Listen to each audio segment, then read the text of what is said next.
Greetings to all you fellow time travellers. As always, it's a delight to have you with me as we journey together through space and time. This week, we're delving into a moment in history that has captivated the world. A great engineering feat, fierce competition, power, love, loss, and unbearable tragedy. It's a story that, as they say, has got the lot.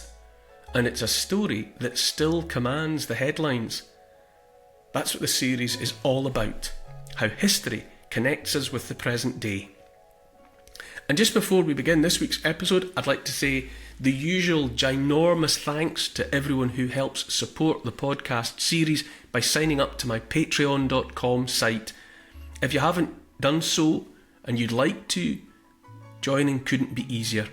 Simply go to patreon.com, find me by name, part with some cash, and sign up, join the family. You get access to exclusive comment, competitions, question and answer sessions, and it's your support, that's the bottom line, your support that makes the podcasts possible. Okay, it's now time to strap into the time machine as we set off towards the next stop in my love letter to the British Isles. Cue the music.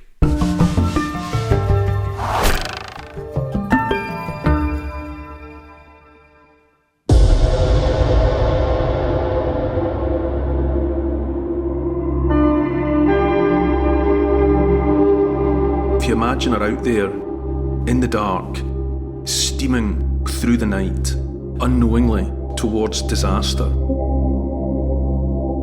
In this episode, we're sailing into one of the world's greatest, grandest and most terrible stories. It's captivated us for a century. The largest man-made object that had ever moved across the face of the planet.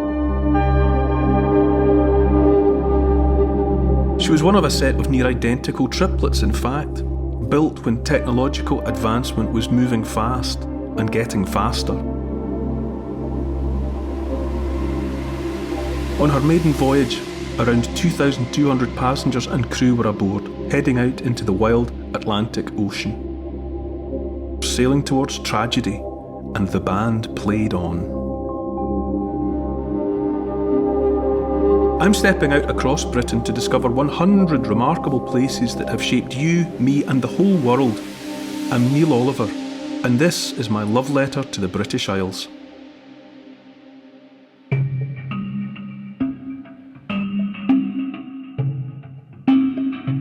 Hi Neil.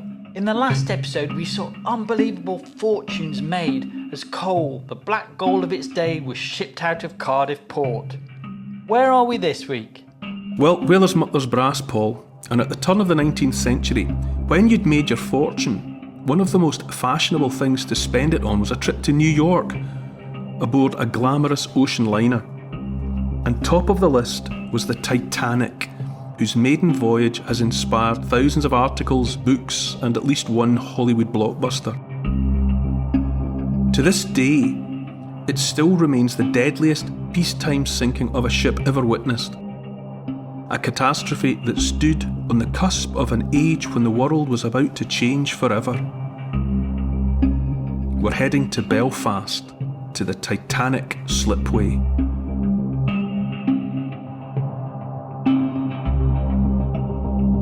Well, it's one of our opportunities to be on the other side of the Irish Sea, from the side that we're normally on, rather than the Long Island that contains England, Scotland and Wales. We're over in the island of Ireland. Specifically, we're in the city of Belfast, and we're looking at the Titanic slipway in the Harland and Wolff yard. Harland and Wolff, huge shipbuilders. Belfast, like Glasgow, a city with incredible shipbuilding heritage, and it was on a set of slipways there that the three ships were launched, one of which was Titanic. She was one of a set of identical triplets, or near identical triplets.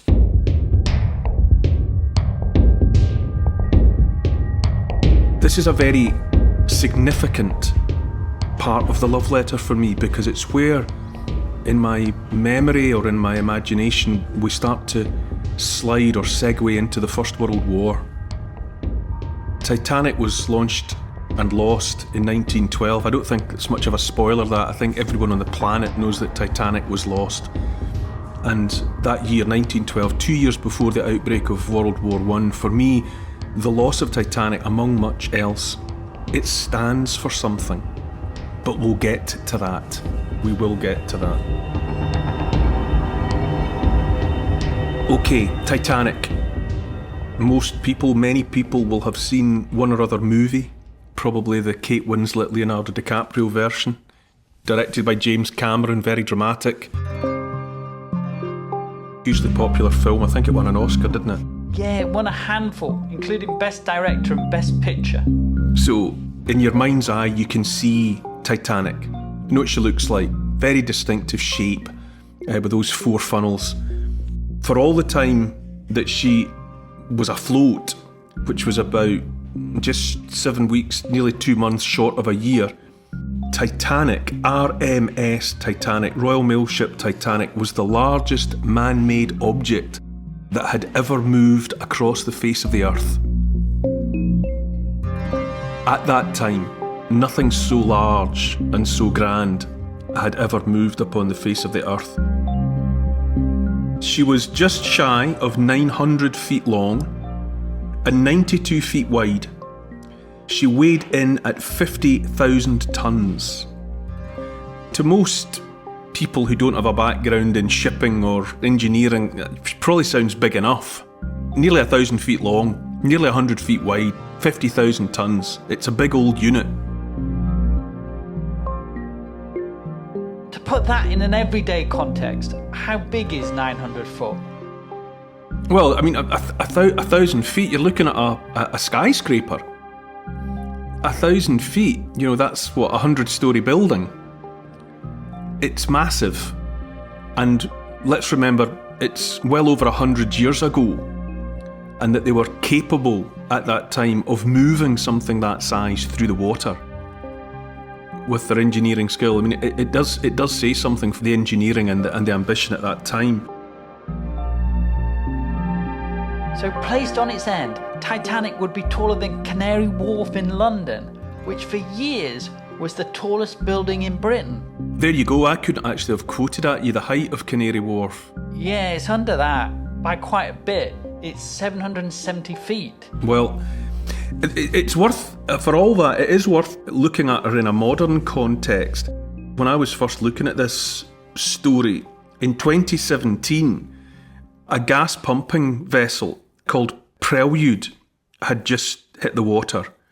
Now, Prelude measures 1,600 feet long, so nudging on for double the length.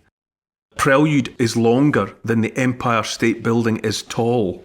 Okay, she's 243 feet wide and she weighs 600,000 tons. So ships have got considerably larger. When I was in the Harland and Wolff yard looking at the slipway for Titanic, and amongst other things we looked at a dry dock that Harland and Wolff had installed in more recent times, and it was used primarily for servicing and repairing oil rigs. And, you know, looked down into this thing and giant trucks were moving about on the floor of it and they looked like little toys. It was a massive hole in the ground. And I remember saying to the guy I was with, you know, how many Titanics would you get in here? And he shrugged his shoulders and said, oh, I don't know, 6 or 8. I mean, so engineering has moved on considerably. But it is important to remember that in 1912 there was nothing else like her. And if you were confronted with her today, your average mortal would still regard Titanic as a big ship, which she surely was. At the time, there were 2 great shipping lines that were used for crossing the Atlantic, amongst other things, and they had the big liners, the big ships. One was the Cunard Line, and the other was the White Star Line. Titanic was made for and used by the White Star Line.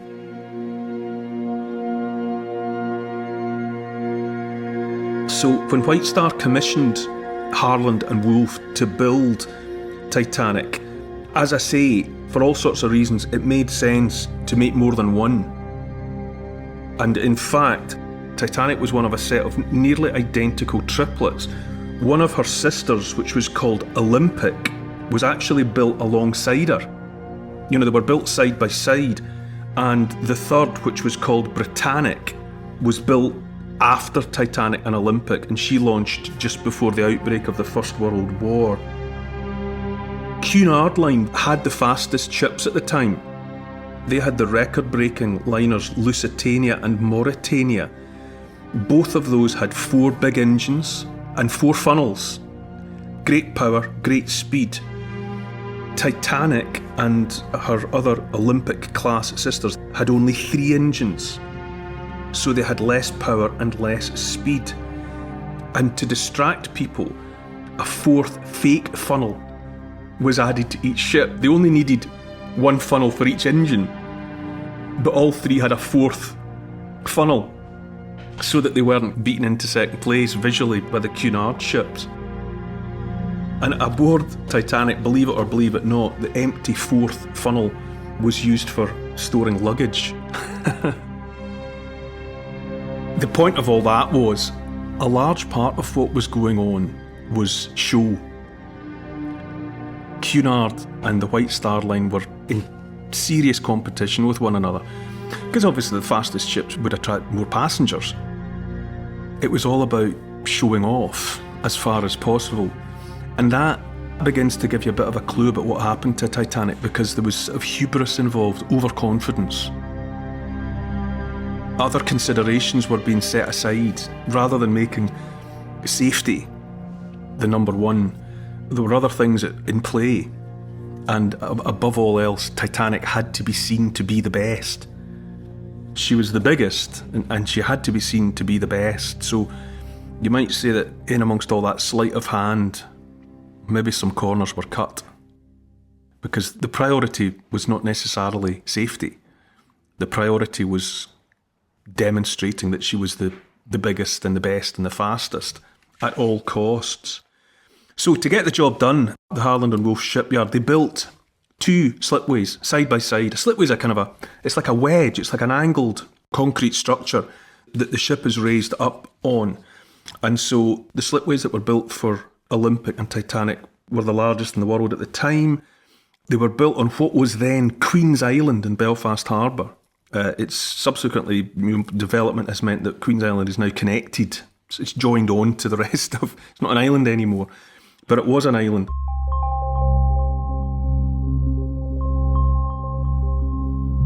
Olympic's keel was laid down first. That's the sort of backbone, the spine of the ship. That gets laid down first in December 1908, and she launched in 1910. Work on Titanic began on the 31st of March 1909. And 2 years and 2 months later, courtesy of the efforts of 1,000 men, working like ants, utterly dwarfed by the thing they were building, Titanic came down the slipway. The slipway was made slippery with a thick slick of soap and tallow so that she would move. Hard to get these things to move because their mass, their inertia is considerable. So it's difficult to get them moving sometimes, but off she went down the slipway and into the River Lagan. And she hit the water, and she was longer than Olympic by just a foot. So although she was the largest man-made object that had ever moved on the face of the earth at the time, only by 12 inches. There wasn't much in it. When I was there, when I went to Harland and Wolff, a multi-million-pound development had opened. Because where the Titanic and Olympic and Britannic were built, it was kind of derelict. Millions of pounds were spent developing the whole area to commemorate. It was done in time for the 100th anniversary of the loss of Titanic.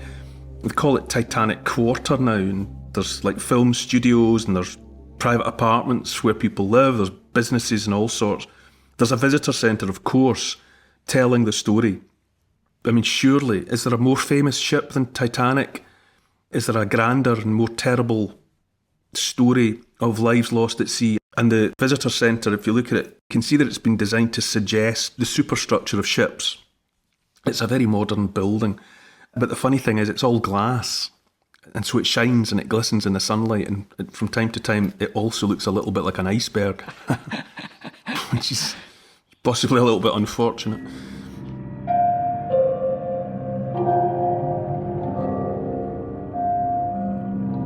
But you can go, when I was there, I was shown the slipways, these concrete wedges that the ships were built on, and I have to say, I was kind of struck by thinking that they were small. They weren't as big as I expected them to be. And nearby in the Titanic Quarter, there's the outline of Titanic has been picked out in white stone. You know, it's laid out, you know, drawing the shape, leaving the footprint. And again, what you get is how narrow she was at her widest point. You know, I said before she was about, you know, less than 100 feet wide, but because of the available power of the engines of the day, a ship had to be slim, really sort of taking its inspiration from a fish. You know, if you imagine how long a fish is, they tend to be quite narrow to give them a chance. So the engines needed its width to be no more than 1/10 of its length. So hence, nearly 100 feet wide, because it was nearly 1,000 feet long. Otherwise, the engines just wouldn't have been able to get her moving through the water. But you're struck by how narrow she is. It's really quite amazing. But then you can stand in this shape, and I remember being appalled by the thought that 2,200 people, passengers and crew, had fitted into that space. 2,200 people's a lot. And that's how many people were aboard when she began her tragic maiden voyage.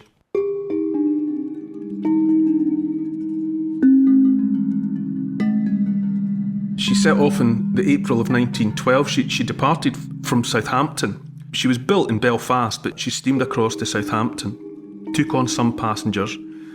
She crossed the Channel then to Cherbourg, where she picked up more people. And then she came to Cove in County Cork, and she collected the last of the passengers before heading out into the Atlantic. 2,200 people went aboard, or were aboard in total, passengers and crew. Well, 1,500 were lost. The scale of loss is really quite something. And when you have that in your head, standing inside the outline in white stone, I was also struck by how it reminded me, or it made me think of those chalk outlines that you see at crime scenes, drawn around after the body's been taken away. It had that air about it. Harland and Wolff's Yard is an absolutely iconic place. You see it from all over Belfast, largely because there's these two gigantic cranes used in the construction process. They're called Samson and Goliath. They're actually two slightly different heights. They're painted yellow now, and I don't know, sometimes when you're thinking about Titanic, they suggest maybe gallows. You know, you can't help but have these fateful images in your head whenever you think about Titanic. Everyone knows what happened. You know, she was steaming across the Atlantic. There was a priority given to speed. They were trying to set a record or get across the Atlantic in the fastest possible time, because the maiden voyage would be a great advertising tool for further passengers. So, you know, she was making heavy headway, and she struck an iceberg. We all know, everyone knows this. You know, everyone knows the story of Titanic. But as I said, it's something for me about a door opening in time. And on the other side of that door was the First World War. Titanic in 1912, she contained in microcosm the world of before, the world of the past.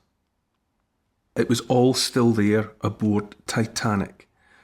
And that world of 1912, of course, was untouched by the horror of the 20th century. There would be the First World War, and then there would be 21 years of a gap, and then there would be the Second World War, and all of that horror, and then on into the Cold War, on into whatever was happening behind the Iron Curtain in the Soviet Union, the gulags, the 100 million dead at the hands of communism.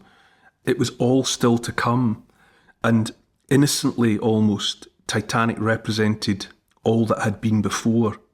That belief that we were in control, but it was also a time, Titanic also stands for a time when machines were just about to cross that line into becoming so big, so powerful.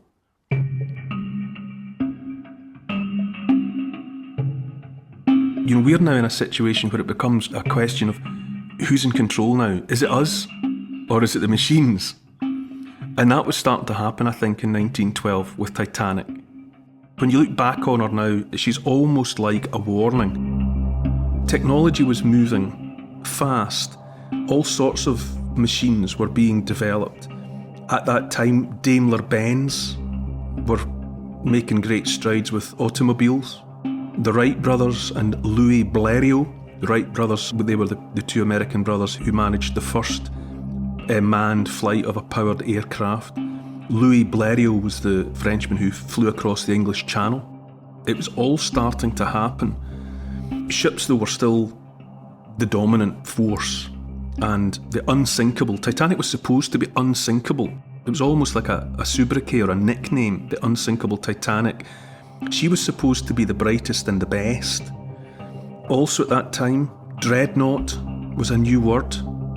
Dreadnoughts was the name of the first of a new mark of British battleships, and there was a great kind of public excitement around them. It was generally believed amongst the British public, erroneously really, but it was generally believed that Germany was building ships hand over fist in a deliberate attempt to compete with the British Royal Navy. And the British Royal Navy had always stood supreme above all else. It's debatable, actually, the extent to which Germany was, or was even capable of competing. But nonetheless, the press, the media in Britain whipped up an atmosphere where they thought that Germany was in an arms race with the British Empire. And so when it came to the dreadnoughts, there was a call of "we want 8 and we won't wait." You know, they wanted a fleet of 8 of these new dreadnoughts. So it's like the rise of the machines. The machines were crossing a line at that point. And of course, in the wider picture of Europe, the nations by 1912 and certainly by 1914, they were all bound together by webs of alliances and treaties and ententes. You know, they were tied together. They had promised that if this happens, we'll do this. If they attack you, we'll attack them. An intricate web all across Europe. And it feels, looking back on it now, that people just didn't see what was coming. It was almost like a trap. They had set a trap for themselves.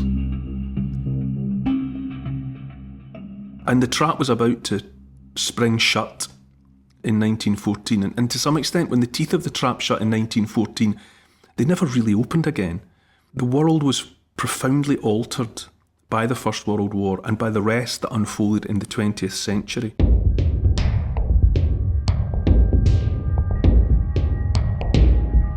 But there we have Titanic. You imagine her out there in the dark, steaming through the night, unknowingly towards disaster. But she was like a model of the carefully crafted and scripted British world. I often think about, and I've spoken quite recently actually, about another ship, another British ship, HMS Birkenhead. Well, 60 years before Titanic's disaster, Birkenhead left Britain bound for South Africa. She was taking troops, a lot of them from Ireland as well, to fight in the African wars. There were about maybe in excess of 600 men aboard Birkenhead.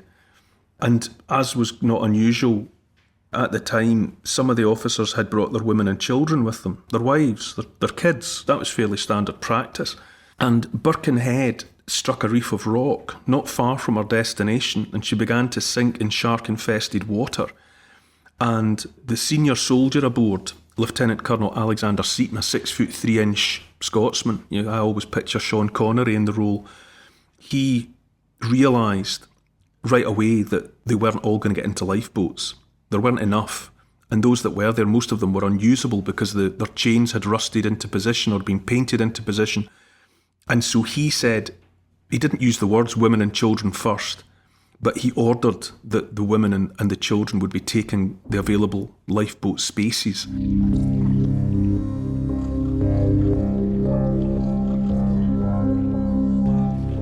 This was revolutionary at the time. Before that, when a ship struck trouble, it was just every man for himself would have been the cry. You know, save yourself if you can, do your best. Well, aboard Birkenhead, everything was changed by that commander, by his officers, and by the men who stood and let the women and children get into the boats, understanding the situation. And then even when the ship sank and they were in the shark-infested water and the sharks were taking them, there was no attempt made to get to the cutters and the gig with the women and children in it, because they would have been swamped and everyone would have died. 430 men died aboard Birkenhead, but every single woman and child was saved. And that protocol of women and children first is more properly described as the Birkenhead drill.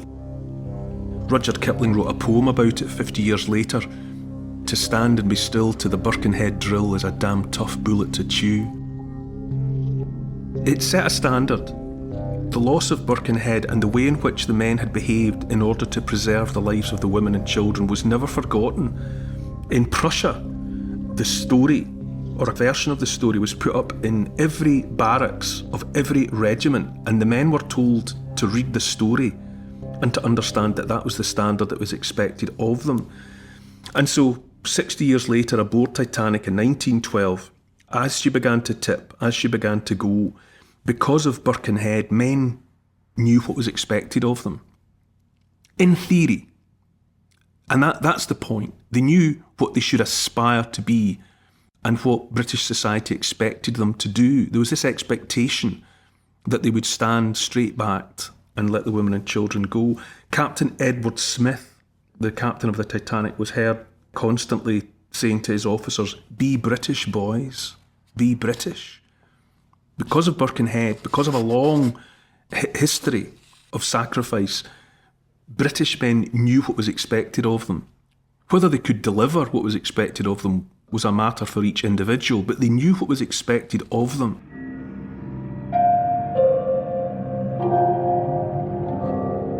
Some of them did. Some of them rose to the challenge. Others were crumpled by the pressure. J. Bruce Ismay, who was the chairman of the White Star Line, he was aboard for the maiden voyage, and he slunk away and got into a boat with some of the women, even while there were women left behind. And most of the lifeboats, few and inadequate though they were, most were unfilled when they were rowed away. So they rowed away from the ship with spaces that were not taken.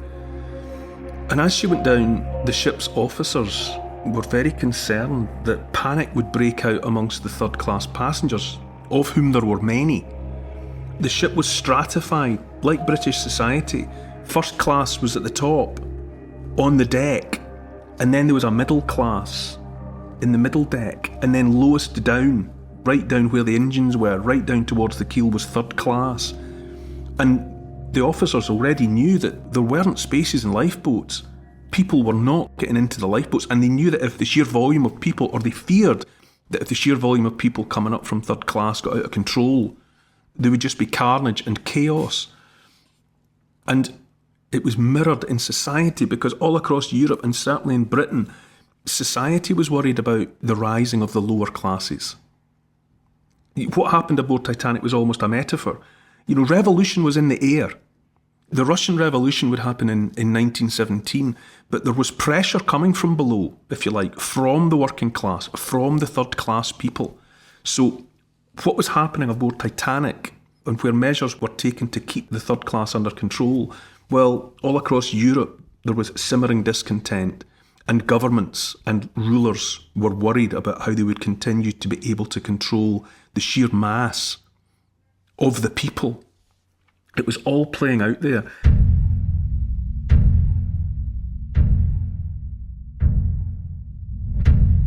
What did they do to the third-class passengers? Entrance up onto the deck was barred. It's unclear the extent to which it happened. There's a famous scene, obviously, in the film with Leonardo DiCaprio, where there's metal gates across the steps coming up from below that are barred, and one of the officers fires a gun. There's a lot of dispute about what actually happened, but however it was handled, the point was there were too many people for the lifeboats, and the officers knew it, that if everybody was suddenly on deck, there would just be chaos and panic. And it's that's worth remembering, because it was mirrored in society more widely. The ruling classes were worried about how they could continue to control the mob, if you like. It was all playing out aboard Titanic. And then there was the behaviour of the band. Famously there was a band aboard, who'd been playing music They weren't passenger or crew, they were self-employed contractors, and really they weren't under anybody's command. And it was up to them what they did when the disaster struck. But to a man, they chose to stay behind and chose to keep playing. The leader was a man called Wallace Hartley. He was from nonconformist stock in Lancashire, and he led them to the end. And legend has it that they were playing Nearer My God to Thee as the water rose about them.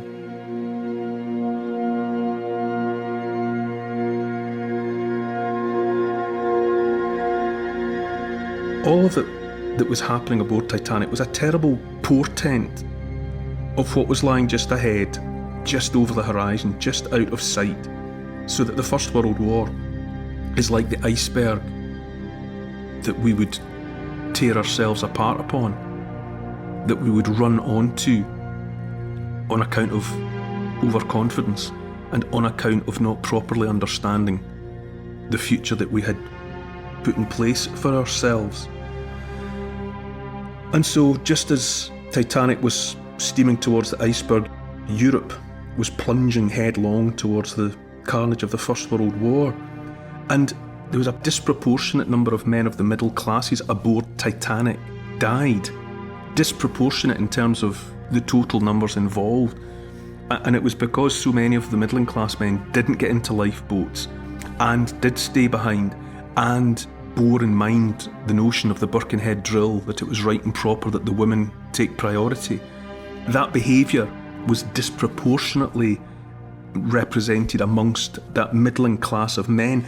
And likewise, during the First World War, it was that middling class of men, British men, that was disproportionately harvested. 1 million people from Britain and the Empire died in the First World War. You know, the death toll was staggering. But in terms of the available proportions, the middling class men took a disproportionate hit. You know, the characters like Wilfred Owen. Well, something similar happened aboard the Titanic, such that I've always felt 2 years before the First World War, aboard Titanic, there was a glimpse of a world that was coming to an end. A stratified world, a world in which people had been taught to know their place. Upper class at the top, then a middling class, and then the lower orders. That's how they were distributed aboard Titanic. And when it all started to go wrong after Titanic hit the ice, people began to perform in the main as they had been taught by generations of culture and history and heritage.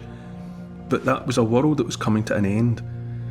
And the British Isles, this British archipelago, to which this is a love letter, that Britain that the passengers aboard Titanic thought they knew and thought they understood, was about to be changed forever.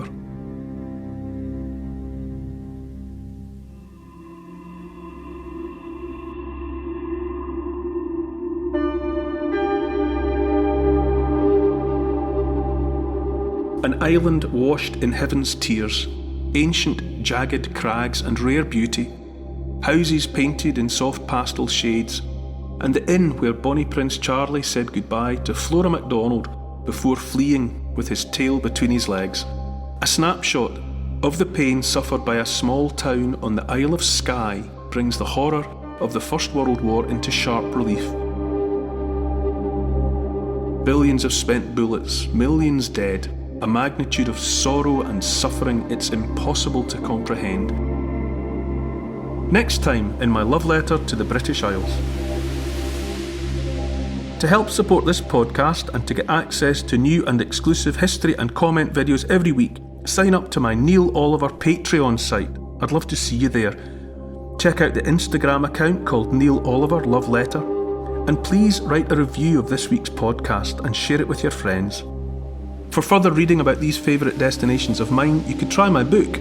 It's called The Story of the British Isles in 100 Places, and it's published by Transworld. Neil Oliver's Love Letter to the British Isles is produced by Paul Ratcliffe and Neil Oliver for Fat Belly Films. Music is by Malcolm Goldie. Social media producer is Oscar CFR. Additional research is by Evie, Lucian, Archie and Teddy. Finance is by Catherine and Trudy. Post-production is by Althorpe Studios, and the graphics are by Paul Plowman. And special thanks to the people across history who have made and continue to make these isles such an incredible place. This has been an FBF Podcasts production.